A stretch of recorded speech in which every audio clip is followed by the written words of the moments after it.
Vamos a iniciar ahora con la sesión de preguntas que ustedes, querido público, nos han enviado. Esta pregunta nos la envía la hermana Patricia desde Argentina y es para ambos expositores y dice, en Efesios 2:8 dice, por gracia soy salvo. Y en Hebreos 12:15 al 17 dice, no sea que alguno deje de alcanzar la gracia. ¿Esto equivaldría a no alcanzar la salvación? Quiero iniciar con usted, apologista Víctor Manuel. ¿Cuál es su respuesta? Pues creo que nuestra hermana Patricia debería de pasar a tomar mi lugar porque ensambló perfectamente estos dos versículos. Dejar de alcanzar la gracia. Escuchamos en la exposición del apologista Winston que él decía que Dios no puede fallar, él no puede fallar a su promesa, la gracia de Dios es gracia, etcétera.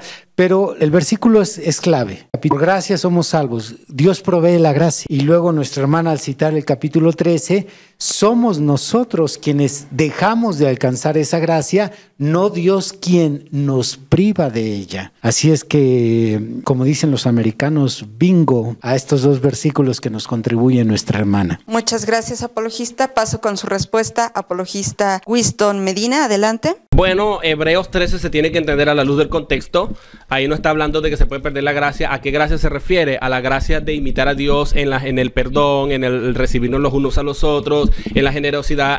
La gracia no necesariamente se refiere al don de Dios para la salvación en ese contexto. En muchos contextos hay que entender la gracia, porque la gracia, para poderla entender, habría que estudiar todo el concepto de gracia en una concordancia temática para ver cuándo se refiere a una cosa y a la otra, pero el contexto ayuda a determinar el significado. De manera que cuando uno va a Hebreos capítulo 13, creo que es que ella dice, y que habla de la gracia, el contexto solamente se refiere a la posibilidad de poder perdonar a los demás. Vamos a ver si yo puedo encontrarlo aquí rápidamente, pero ese es el contexto, pues no está hablándose de la gracia que tiene que ver con la salvación, sino que tiene que ver a la imitación de Dios que nos ha concedido la gracia. Nosotros también tenemos que tratar a los demás con la misma gracia con que nosotros hemos sido tratados. Está hablando de las relaciones interpersonales, porque así como yo llegué a la salvación por la gracia, entonces teniendo la gracia de Dios salvífica como una referencia, yo tengo que tratar a los demás con ese espíritu apacible, de mansedumbre, de perdón, de gracia, y a eso es que se está refiriendo en Hebreos capítulo 13. Pueden buscarlo a la luz del contexto, leerlo y ver que a eso es lo que se refiere. Muchas gracias. La siguiente pregunta nos la envían del Estado de México. Esta es de la hermana Karen Servín y también es para ambos expositores. Dice, ¿por qué el Señor en Apocalipsis 3:11 advierte retener lo que tenemos para que ninguno tome nuestra corona? Si con creer una sola vez sería necesario. Inicio con usted, apologista Víctor. Adelante. Nuevamente creo que hay más apologistas en la audiencia que yo. Este versículo realmente está fabuloso. Ese versículo junto con otros que nos exhortan a cuidar, a vigilar, como dice también en las edades, las promesas, retén lo que tienes para que ninguno tome tu corona. Todos esos versículos dejan más que claro que uno tiene que cuidar algo. Y no es el equivalente a cuidar lo que Dios ya hizo. Él ya hizo su parte en el Calvario. Ahora a mí me toca cuidar el beneficio, no la obra salvífica. Ahí es donde tergiversan seguido nuestro mensaje. Así es que para mí ese texto es relevante en el tema que estamos exponiendo esta noche. Muchas gracias. Voy con su respuesta, apologista Winston. Adelante. El hermano falla en su interpretación porque el contexto está hablando de la recompensa. Capítulo 3, versículo 11 de Apocalipsis, lo que dice, he aquí yo vengo pronto, retén lo que tiene, refiriéndose a la paciencia, a lo que Dios le ha dado, a los dones, a la obra del Señor, a lo que sea, para que ninguno tome tu corona. La corona son recompensas. La recompensa es distinto. Yo no voy a recibir, aquí está hablando de recompensas de mis obras, no, porque las obras nuestras son recompensadas. Por ejemplo, cuando uno va a 1 Corintios capítulo 13, tiene que entender a la luz de otros pasajes. 3, desde el versículo 12, habla de edificar en Cristo y habla de 6 elementos. Habla de piedras preciosas, de oro, de hojarasca, también hablan de heno, de todas estas cosas. Pero en el versículo 15 dice, si la obra de alguno se quemare, la obra de alguno se quemare, él sufrirá pérdida. Lo que se pierde es la recompensa, pero no la salvación. Vean lo que sigue diciendo, si bien él mismo será salvo. Vea, no niega Pablo en 1 Corintios 3:15 que la salvación no la va a perder. Dice, él no se va a perder, lo que va a perder es la recompensa. Dice, aunque así como por fuego. Está hablando de la recompensa. Es decir, si permaneciese la obra de alguno, versículo 14, que sobreedificó, recibirá recompensa. Si la obra de alguno se quemare, él sufrirá pérdida, pero él mismo será salvo. De manera que Apocalipsis 3:11 lo que está diciendo es pues, cuando uno va al versículo 10, por cuanto has guardado la palabra de mi paciencia, yo también te guardaré de la hora de la prueba que ha de venir sobre el mundo entero para probar a los que moran sobre la tierra. He aquí yo vengo pronto, dice Cristo, está animando. Retén lo que tienes, que es lo que Dios te ha dado a ti, dones, capacidades, habilidades, talentos. Reténlo para que ninguno tome tu corona. Es decir, que las recompensas Dios se las puede dar a otro, puede ser emplazable, se la puede dar Dios a otro, pero la salvación no, la salvación ya está garantizada. Muchas gracias. Ahora esta pregunta nos la envía el hermano Julio de Veracruz y es para el apologista Winston y dice, ¿cómo explicaría Mateo 7, el 21 al 23? Bueno, sencillamente el contexto ayuda muchísimo a dilucidar las dudas. Repito, es muy importante referirse al contexto. No todo el que me dice Señor, Señor. Es decir, que hay mucha gente que anda confesando Señor, Señor, Señor. Y uno cree, hoy son cristianos, se parecen. Dice, entrará en el reino de los cielos. No, porque confiesa a Cristo no entrará al reino de los cielos. Es más, dice, sino el que hace la voluntad de mi Padre que está en los cielos. Y la voluntad de mi Padre está definido en Juan 17, que dice que es que conozcan a Cristo para que tenga vida eterna y que Dios mismo es la vida eterna, Cristo mismo es la vida eterna. Dice el versículo 22, muchos me dirán en aquel día, Señor, Señor, no profetizamos en tu nombre y en tu nombre echaron fuera demonios y en tu nombre hicimos muchos milagros. Obviamente es que hicieron muchísimos milagros, aunque hagan milagros, señales y prodigios, no es garantía de que realmente son salvos, y aunque lo hagan en el nombre de Jesús y confiesen a Cristo y canten canciones para Cristo. Vean el versículo 23, y entonces les declararé,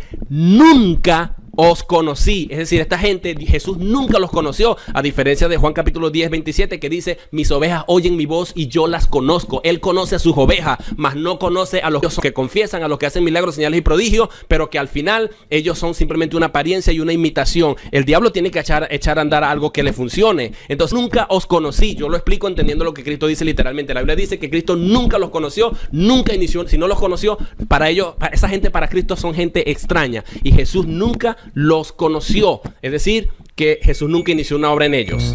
Son hacedores de maldad. Muchas gracias, apologista. Ahora esta pregunta nos la envía la hermana Patricia de Argentina y es también para usted, apologista Winston, y dice en Éxodo 32:33 dice, y Jehová respondió a Moisés, al que peca contra mí, a ese raeré de mi libro. Le pregunto, ¿cuál libro se refería que les iba a borrar? ¿El de la vida o el de los pecados? Adelante con su respuesta, apologista.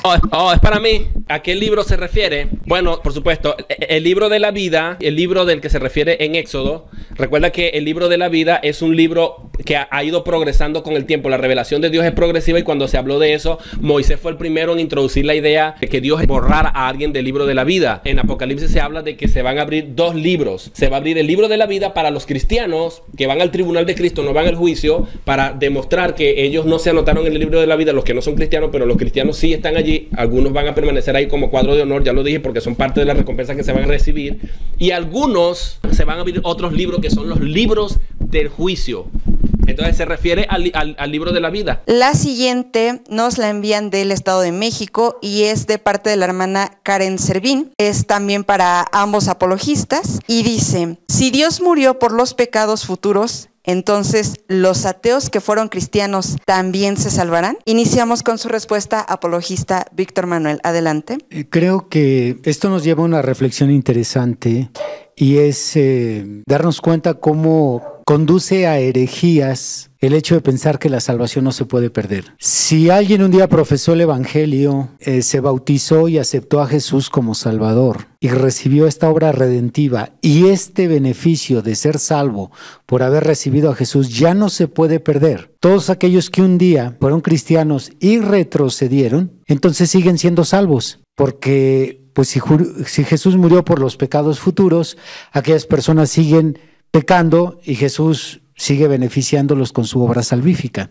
Como se dan cuenta, eso nos llevaría a una herejía. La salvación solamente está vigente si uno se mantiene en la gracia del Señor. Porque si uno se aparta de la gracia, si uno se aparta del camino, como lo hizo Demas, dejando el camino y amando al mundo, entonces no puede haber la forma en que esa persona obtenga el beneficio de la vida eterna, perdón de sus pecados, etcétera, si ya está fuera del camino. Por eso hay advertencias de aquel que tomando o poniendo la mano en el arado voltea hacia atrás, el tal no es digno. Paso con su respuesta, apologista Winston. Adelante. Bueno, yo no estoy de acuerdo con la opinión de mi amigo Víctor Manuel. ¿Por qué? Bueno, porque no hay tal cosa en la Biblia como un ateo cristiano o un cristiano que se convirtió en ateo. No existe tal cosa. Si se fue, repito, Primera de Juan 2:19 dice que salieron de nosotros y no eran de nosotros, porque si hubiesen sido de nosotros habrían permanecido con nosotros, pero se desviaron o se fueron. ¿Para qué? Para que se manifestaran que no todos son de nosotros. Y en Segunda de Juan 1:9 dice que cualquiera que se extravía de la doctrina de Cristo no es de nosotros, no tiene a Dios, pero el que permanece en la doctrina de Cristo o el que persevera en la doctrina de Cristo, este tiene al Padre y al Hijo. De manera que no hay tal cosa de que yo fui cristiano y ahora soy ateo. Ese nunca fue, simplemente tuvo una fe fingida y no fue auténticamente un cristiano. No hay tal cosa como cristiano que se convirtió en ateo. Cristo murió por los pecados futuros de sus verdaderos siervos, de su verdadero pueblo, de sus verdaderos escogidos. No se trata de que aquí el que se descarrió o el que se extravió, ya Juan lo dijo,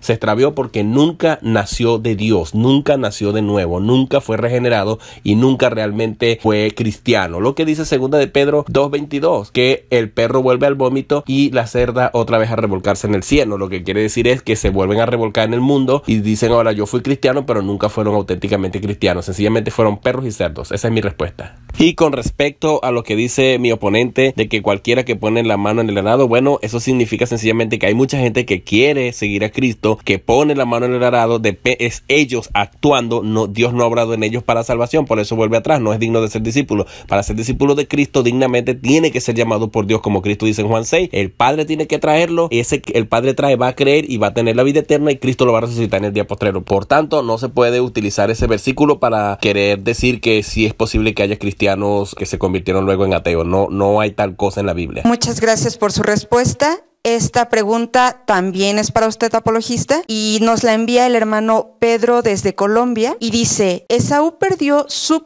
primogenitura. Si fue destinada la primogenitura y la perdió, ¿cómo entonces se entiende esto? Oh, ok, ya, ahora sí entendí. Creo que está hablando de la primogenitura de Esaú. Que se perdió en este caso fue la bendición de haber recibido la primogenitura. Él la vendió, pero ahí no habla de la salvación. La primogenitura había que meterse dentro del contexto judío, dentro de las costumbres y las culturas judías. Hay que conocer, leer la Biblia, acercarse desde una perspectiva oriental, porque nosotros vivimos en el occidente y bueno, muchas veces nos llegamos con una interpretación prejuiciada basado en nuestra experiencia. Pero hay que conocer la cultura judía y yo recomiendo el libro Usos y Costumbres de las Tierras Bíblicas y está totalmente gratuito en PDF en la internet, que habla mucho de esto. Pero realmente la primogenitura es un beneficio que recibían aquellas personas que nacían como primer hijo en el núcleo de una familia, especialmente el padre daba una bendición sobre ellos y a partir de ahí era una especie de elegido o escogido o heredero principal, administrador y todo este tipo de cosas. Lo que perdió fue ese beneficio, pero en ningún momento habla de que él haya perdido la salvación. Él vendió su primogenitura y Jacob aprovechó esta oportunidad, pues. Pero ahí mismo vemos un acto de la gracia, hablamos de esto, pero Jacob significa tramposo y Jacob engañó y mintió y aún así Dios lo puso como el padre de Israel. Imagínense usted, ahí está la gracia de Dios manifestada en ese tremendo ejemplo, pues. Y la Biblia habla de primogenitura en un sentido de preeminencia también, en ese sentido. Entonces no se puede usar el término de la salvación. Recuerde que la salvación es una revelación que vino ocurriendo en el Nuevo Testamento, aunque en el Antiguo Testamento Dios también tuvo planes con la nación de Israel y algunos fueron salvos y Dios había encerrado todo bajo pecado, según Gálatas capítulo 3 versículo 15 en adelante, para que ellos obedecieran por medio del sacrificio de Cristo y por medio de la simiente. Algunos recibieron la salvación también, de manera que no todo Israel fue endurecido y hay un remanente siempre que queda.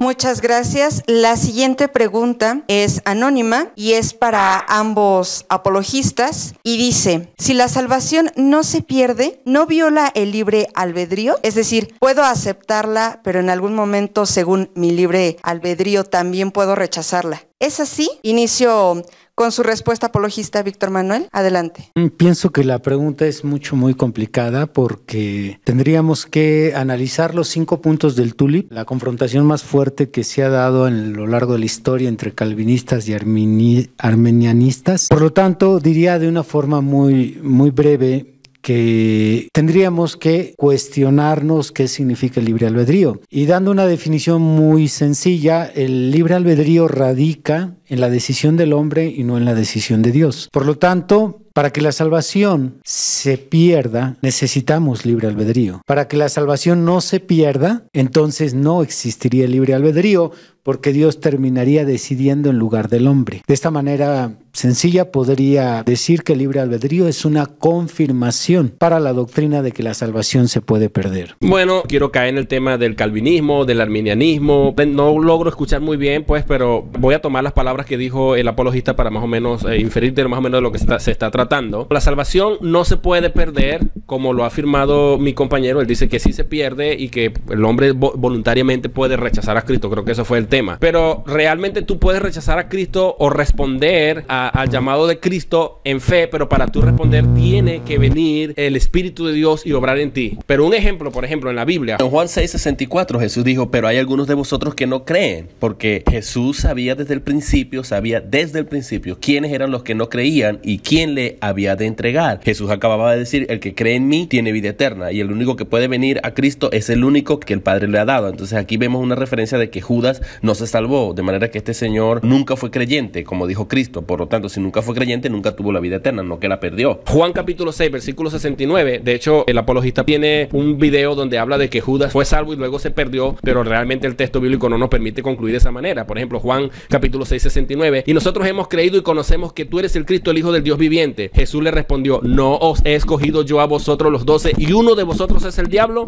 Versículo 71. Hablaba de Judas Iscariote, hijo de Simón, porque este era el que le iba a entregar y era uno de los 12. Esta misma verdad se encuentra en Juan capítulo 13, versículo 18, donde dice Jesús, no hablo de todos vosotros, porque Jesús viene y dice, ni sabéis estas cosas, bienaventurados seréis si la hiciere. No hablo de todos vosotros, yo sé a quienes he elegido, mas para que se cumpla la escritura, el que come pan conmigo levantó contra mí su calcañar. Desde ahora os lo digo antes que suceda, para que cuando suceda creáis que yo soy. Jesús está hablando de Judas Iscariote y diciendo, los he elegido, pero uno de vosotros es el diablo, y que lo escogió, aunque lo escogió por causa de que estaba profetizado que que iba a comer con Cristo lo iba luego a traicionar. De manera que no es que Judas respondió y luego dejó de responder y se perdió. Él era hijo de perdición y se perdió desde un principio. Y el Señor sabía eso. Muchas gracias, apologista. Voy a hacer la última y esta va para el apologista Wisdom y es de Marlon, de Nicaragua, y dice, en Lucas 13:23 le hacen una pregunta al Señor Jesucristo y él contesta, esforzaos. ¿Por qué se debería de esforzar por algo que no se pierde? Adelante con su respuesta, apologista. Que dice, pasaba Jesús por ciudades y aldeas enseñando y encaminándose a Jerusalén, y alguien le dijo, Señor, ¿son pocos los que se salvan? Y les dijo, esforzaos a entrar por la puerta angosta, porque os digo que muchos procurarán entrar y no podrán. No significa que nosotros ganamos la salvación esforzándonos, sino que al momento en que Cristo nos llama, que quiere que nosotros nos convirtamos, nosotros vamos a luchar mentalmente y con nuestro orgullo personal, con lo que va a decir el mundo, con lo que la gente dice, la oposición de Satanás. Tenemos oposición, sin embargo, al final le vamos a decir que sí, porque realmente los suyos sí pueden esforzarse. Realmente podemos esforzarnos. ¿Por qué? Porque Cristo está obrando, pero habrá algunos que procurarán entrar y no pueden. Recuerda que las cosas también esas palabras se escribieron dentro de un contexto tal cual como ocurrió, y Jesús se lo dijo a alguien que preguntó. Después que el padre de familia se haya levantado y cerrado la puerta, y estando afuera empecéis a llamar a la puerta diciendo, Señor, Señor, ábrenos. Él respondiendo os dirá, no sé de dónde sois. O sea, aquí vemos que el Señor ni los conoce, ni siquiera sabe de dónde son, de dónde proceden, porque el Señor no los conoce. Las ovejas de Cristo lo van a conocer y Cristo las va a conocer a Él. Aquí está hablando de gente que no le conoce. Entonces comenzaréis al decir, delante de ti hemos comido y bebido, y en nuestra plaza enseñaste. Lo mismo que el mismo orden de Mateo 7:21. Pero os dirá, os digo que no sé de dónde sois. Apartaos de mí, todos vosotros hacedores de maldad. Es el mismo paralelo a Mateo 7:21. Nunca os conocí, no los conozco. Cuando Cristo dice, esforzaos a entrar por la puerta angosta, porque os digo que muchos procurarán entrar y no podrán. Muchos procurarán entrar y no podrán. O sea, habrá un grupo que sí se va a esforzar y va a entrar, y habrá un grupo que va a tratar de entrar y no va a poder entrar definitivamente, porque el Señor no los conoce. Solamente los que se esfuerzan a entrar son las ovejas que le oyen y le siguen, y el camino del cristiano es sufrido. Pues eso es lo que quiere decir. Hasta aquí el tiempo de las preguntas. Con esto damos por terminado el debate del día de hoy. Ahora pido a ambos apologistas que se despidan del público y den su conclusión en 2 minutos, por favor. Empiezo con el apologista Víctor Manuel Banda. Adelante. Creo que el haber presentado de una manera ordenada 3 errores interpretativos que cometen los permacionistas, los sofismas más comunes que ellos llegan a citar, y el haber desmentido la explicación de Hebreos 10 del 26 al 31, que dé el apologista Winston sobre ese pasaje que confirma que la salvación se puede perder. Creo que con estas explicaciones es muy sencillo llegar a la deducción de que hay un mal enfoque por parte de los permacionistas sobre esta doctrina. Ustedes se dieron cuenta que los textos que yo cité no se tuvieron que forzar absolutamente nada, no se tuvo que decir esto no significa aquello, esto no significa lo otro. Los textos citados hablaron por sí solos. Por lo tanto, creo que hay mucho más evidencia y mayor peso en las pruebas que les he presentado para creer que la doctrina de que la salvación se pierde es la doctrina bíblica, la doctrina apostólica. Quiero agradecer a mi oponente por conducirse de una manera tan cristiana, ser un caballero en este debate, por haberme propuesto debatir, y espero la siguiente ocasión hacerle yo la propuesta para continuar con este tema. Agradezco a la audiencia que hoy nos sintonizó y agradezco al Espíritu Santo por haberme dirigido y ayudado en la presentación que les expuse en esta noche.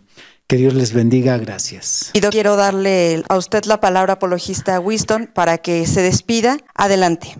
Muchísimas gracias por la gran oportunidad de poder defenderme ante las acusaciones que muchas veces se hacen injustas basado en esto. Bueno, simplemente hemos tratado de aportar los dos lados de la verdad sobre este punto tan importante y tan altamente debatido, y que en unas 2 horas o 3 horas jamás podemos nosotros agotar el tema y concluir y llegar a una respuesta convincente, porque se requiere muchísimo tiempo y este ha sido un debate a lo largo de toda la historia. Yo agradezco en gran manera la disposición de Víctor Manuel Banda de aceptar esta invitación, y bueno, yo quiero concluir diciendo lo que la palabra del Señor nos dice en Romanos capítulo 8, 29 al 31, que dice: porque a los que antes conoció, también los predestinó para que fuesen hechos conforme a la imagen de su Hijo, para que Él sea el primogénito entre muchos hermanos. Y a los que predestinó, a estos también llamó, y a los que llamó, a estos también justificó, y a los que justificó, a estos también glorificó. ¿Qué pues diremos a esto? Si Dios es por nosotros, ¿quién contra nosotros? Aquí se dicen 6 cosas preciosísimas que están ligadas a la obra maravillosa, redentora y salvífica de Dios. Primero, nos conoció de antemano. Segundo, nos predestinó. Tercero, nos llamó. Cuarto, nos justificó, declaró justo. 5, nos glorificó, y dice: Dios está a favor de nosotros. Dios es por nosotros, y termina diciéndonos: por tanto, estoy seguro, en el último versículo de Romanos, que ni la vida, ni la muerte, ni ángeles, ni principados, ni ninguna cosa creada podrán separarnos del amor de Dios, no del amor nuestro, del amor de Dios. Dios nos ama con amor eterno, del amor de Dios que es en Cristo Jesús, demostrado en Cristo Jesús. Ese amor, el amor de Dios, no es terminable, es un amor que permanece juntamente con el don irrevocable de la vida eterna. Que Dios les bendiga y muchísimas gracias por esta gran oportunidad, y bendiciones también para la audiencia.